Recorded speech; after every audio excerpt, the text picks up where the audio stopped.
नमस्कार, मी Yogita पाचारडे. PDF channel मध्ये तुम्हा सर्वांचं मनापासून स्वागत. चरोली परिसरात काल सौ शीतल आशिष येळवंडे आणि श्री निखिल थोरवे यांचा भव्य व दमदार प्रचार दौरा पार पडला. या प्रचारादरम्यान संपूर्ण परिसरात उत्साहाचे वातावरण निर्माण झाले होते.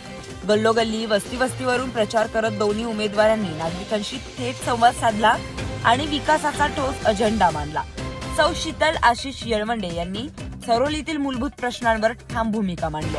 पाणी टंचाई, रस्त्यांची दुर्व्यवस्था, ड्रेनेज समस्या, महिलांच्या सुरक्षिततेचा प्रश्न, आरोग्य सुविधा आणि शिक्षण याबाबत पुढील काळात कोणतीही तडजोड केली जाणार नाही असे त्यांनी स्पष्ट केले.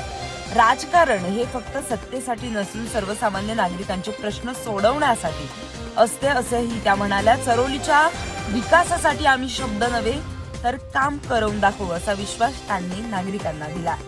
यावेळी निखिल थोरवे यांनी युवकांशी संवाद साधत रोजगार, कौशल्य विकास, क्रीडांगण, वाचनालय आणि आधुनिक सुविधा यावर भर देण्याची भूमिका मांडली. आजचा युवक जागरूक आहे, केवळ आश्वासनांवर विश्वास ठेवणारा नाही. त्यामुळे पारदर्शक कारभार आणि विकासात्मक राजकारण हाच आमचा मार्ग आहे असे म्हणाले. या प्रचारादरम्यान नागरिकांनी आपल्या समस्या थेट मांडल्या.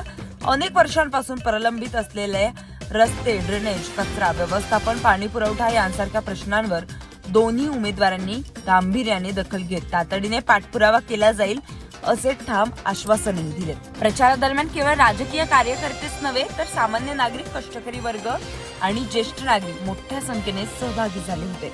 ज्यावरून कुरुळी आळंदी ग्रामीण जिल्हा परिषद गटाच्या विकासाची धुरा सुरक्षित हातात देण्यासाठी जनता उत्सुक असल्याचे आणि सौ शीतल आशिष येळवंडे यांचे पारडे विजयासाठी जड असल्याचे चित्र स्पष्ट झाले. नागरिकांच्या चेहऱ्यावर दिसणारा विश्वास आणि उत्साह पाहता हा प्रचार दौरा केवळ राजकीय कार्यक्रम न राहता विकासाच्या दिशेने टाकलेले ठोस पाऊल ठरलाय.